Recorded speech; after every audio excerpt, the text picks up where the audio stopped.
Fala pessoal, como vocês estão? Sejam muito bem-vindos ao meu canal. Eu sou o Lucas Akiyama. Aqui nesse canal a gente fala sobre empreendedorismo, liderança, produtividade, rotina, entre várias outras coisas. Espero realmente que a gente tenha um tempo muito bom juntos aqui e que a gente possa crescer juntos. Hoje a gente vai falar de um tema um pouco polêmico. A gente vai falar a respeito de prosperidade. E você pode talvez não acreditar em Deus, não ter nenhuma religião, não ser cristão. Eu sou cristão e respeito a sua fé, mas eu creio que a Bíblia, por mais que muitas vezes você possa até não acreditar nela, ela tem grandes fundamentos que nos ensinam a como viver. A Bíblia fala muito a respeito de prosperidade. Antes da gente dar sequência, eu quero trazer para vocês por que é tão importante falar de prosperidade. Vocês sabiam que o dinheiro é uma das principais causas de brigas nas famílias? É a principal causa dos divórcios aqui no Brasil. Dinheiro é um assunto muito sério. E dinheiro é algo espiritual. Por isso a gente deve tratá-lo de maneira também espiritual. Só para você ter uma ideia,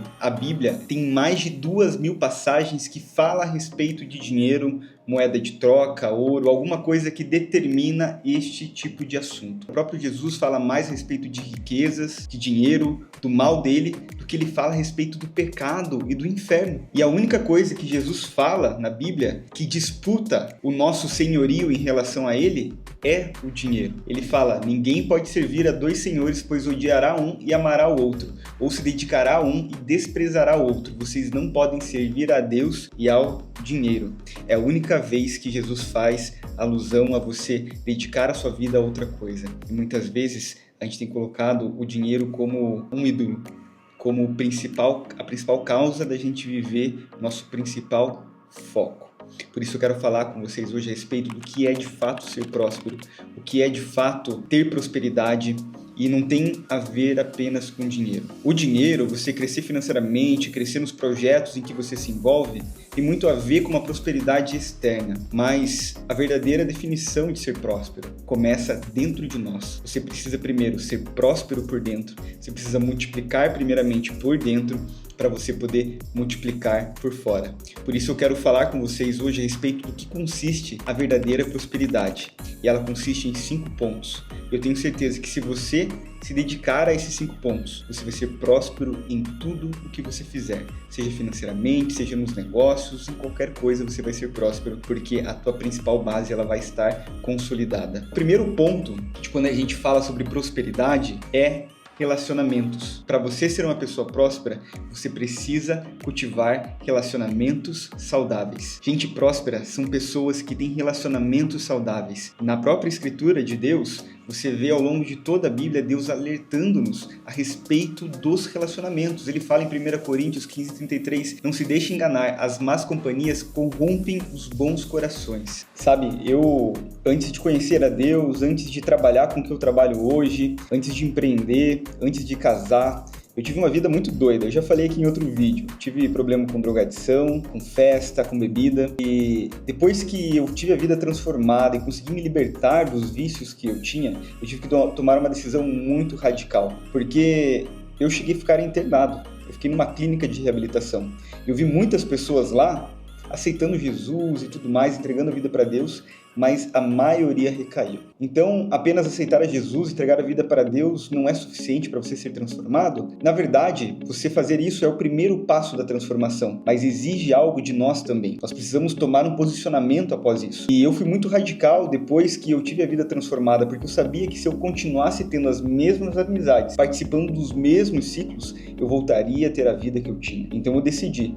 Eu fui bem radical nos primeiros anos depois que eu fui liberto de tudo isso e me afastei de todas as amizades, me afastei de todo mundo que poderia me fazer mal de alguma forma e comecei a me dedicar somente nas coisas boas e cultivar novos bons relacionamentos até que eu pudesse estar tranquilo a ponto de poder ajudar essas pessoas também a qual eu convivia antes. Por isso que é tão importante a gente focar em cultivar bons relacionamentos. Então, uma pessoa bem-sucedida é uma pessoa que constrói relacionamentos saudáveis. É uma pessoa que pensa, quem vai escolher para casar? Então, quem que eu escolho para casar? Quem que eu escolho para trabalhar comigo? Quem que eu escolho para andar dentro do meu carro? Quem que eu escolho para andar junto comigo? Essas decisões, essas pessoas que eu escolho, mostram como nós estamos por dentro. Mostra quem nós somos por dentro. Então, a sua prosperidade consiste em relacionamentos saudáveis. Sabe, construa relações com pessoas trabalhadoras, com pessoas generosas, com pessoas bondosas, com pessoas altruístas, pessoas que são fiéis, que são sábias, que têm o mesmo propósito que você. Sabe, na palavra de Deus a gente fala a respeito do jugo desigual também. Jugo desigual é quando você está indo para uma direção e a pessoa quer ir para outra. Provavelmente isso vai acabar não dando certo, porque vocês têm dois focos diferentes. Ou a pessoa vai te levar junto com ela, ou dificilmente você vai levá-la junto com você. Então foque em pessoas que estão indo para a mesma direção que você. Assim você vai cultivar relacionamentos saudáveis e será mais próspero em tudo que fizer. O segundo ponto é ter uma espiritualidade saudável. Sabe, no texto de João fala que ele ora por um amigo dele para que esse amigo dele seja próspero, assim como a alma dele é próspera. Então João já está orando que você seja próspero por fora, assim como você é próspero por dentro. Então o nosso interior deve ser próspero, a nossa espiritualidade deve ser saudável para a gente poder construir essa prosperidade. Em Mateus 22:37 fale: ame o Senhor, o seu Deus, de todo o seu coração, de toda a sua alma e de todo o seu entendimento. Ninguém será próspero se a sua vida espiritual for fraca, se sua vida espiritual for falha, se sua vida espiritual for instável. A sua carne, ela nunca vai melhorar. O diabo, ele nunca vai se converter e ele também não vai desistir de destruir a sua vida. Sabe, depois que eu aceitei Jesus, eu comecei a buscar muito a Deus, comecei a orar muito, ler muita Bíblia, mas eu ainda tinha uma fé talvez instável. Eu negligenciava os finais de semana, eu negligenciava as férias, tirava férias de Deus, ia pra praia, não levava a Bíblia, até que eu li um livro chamado A Hora Mais Importante, que era um livro de páginas brancas, onde um senhor chamado Buck Jacobs, de uns 80 anos de idade, e ele fala que ele fazia devocional todos os dias, há mais de não sei quantos anos, há mais de 30 anos. E aquilo me motivou. Naquele livro você começava a fazer devocional todos os dias durante 90 dias. E eu fiz à risca 90 dias de devocional. Um tempo meu a sós com Deus, onde eu orava, onde eu lia a Bíblia e onde eu escrevia algumas coisas. Então eu me desafiei, fiz os 90 dias. Quando eu terminei, eu falei, eu vou continuar. Hoje já estou nos quase 800 dias seguidos aí fazendo devocional para a glória de Deus.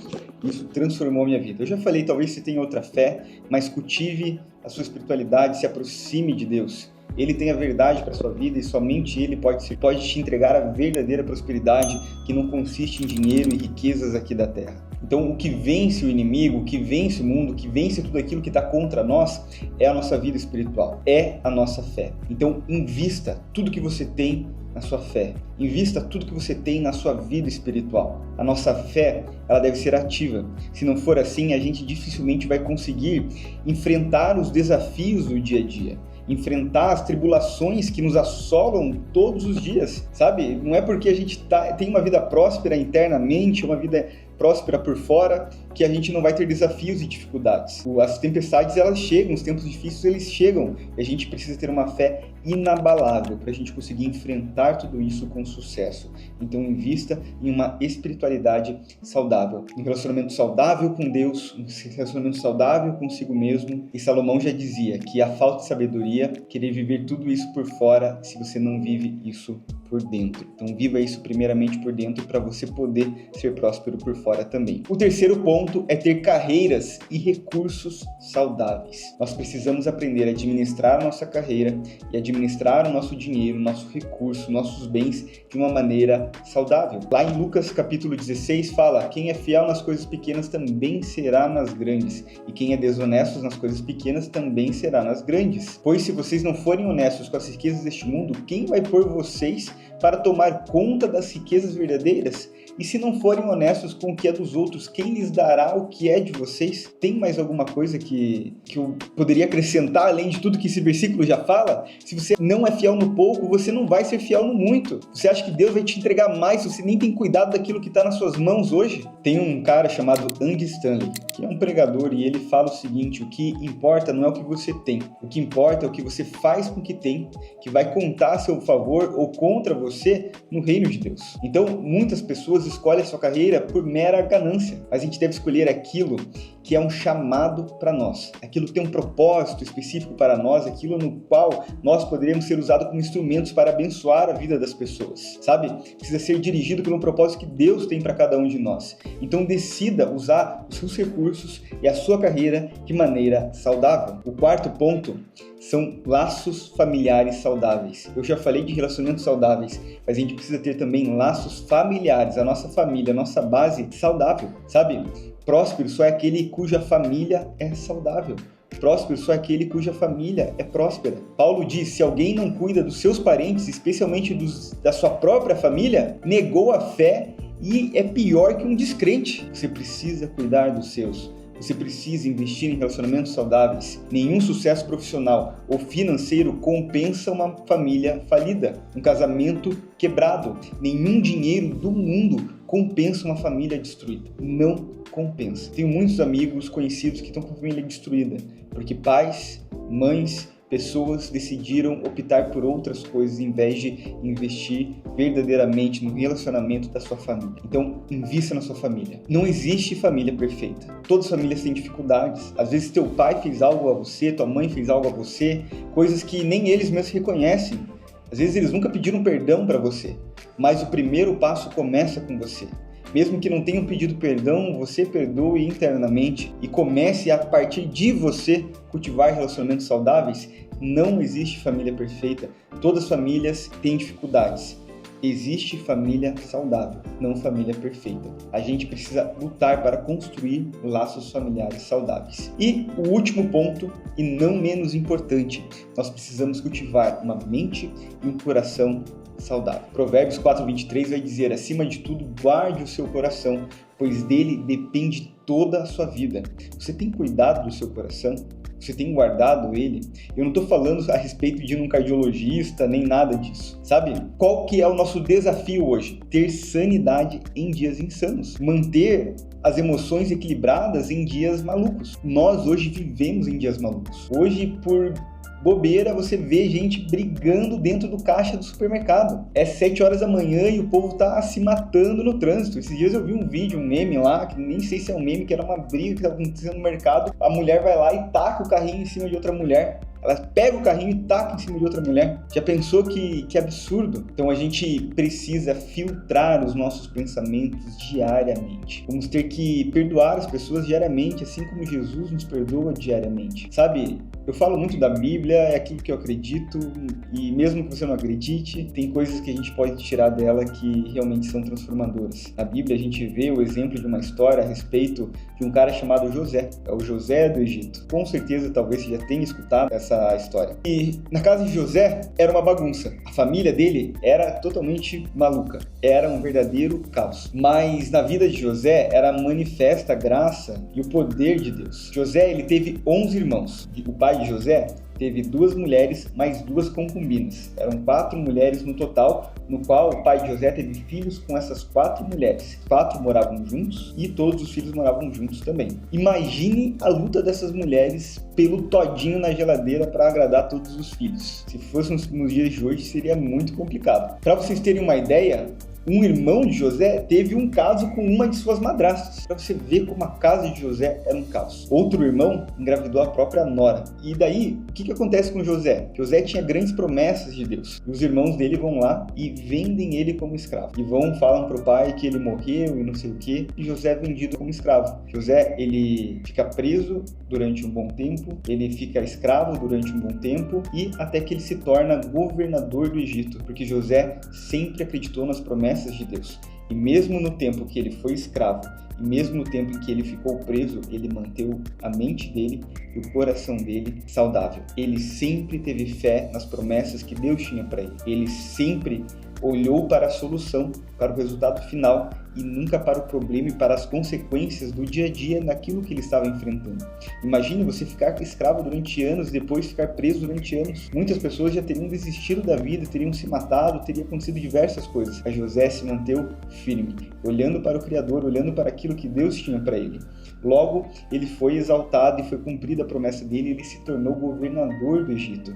Ele era o segundo mais importante depois do faraó. E uma certa oportunidade, José encontra os seus irmãos que fizeram um mal tão grande para ele. Sabe o que José faz? Ele diz, vocês fizeram mal contra mim, mas Deus reverteu esse mal em bem. Isso só é capaz para as pessoas que não focam na crise nem no problema, mas focam no propósito que há por trás de todas essas coisas. Ele foi o melhor escravo, ele foi o melhor servo, e Deus transformou ele no melhor governador, porque José sabia controlar as suas emoções. José, ele nunca desapegou das promessas que Deus tinha para ele. Então, quem realmente é próspero tem esses 5 pontos. Investe em relacionamentos saudáveis, tem uma espiritualidade saudável, tem uma carreira e recursos saudáveis, tem laços familiares saudáveis e tem uma mente e um coração saudável. Então, o meu desejo a você é que você seja próspero por fora, assim como você é próspero por dentro. Deus abençoe.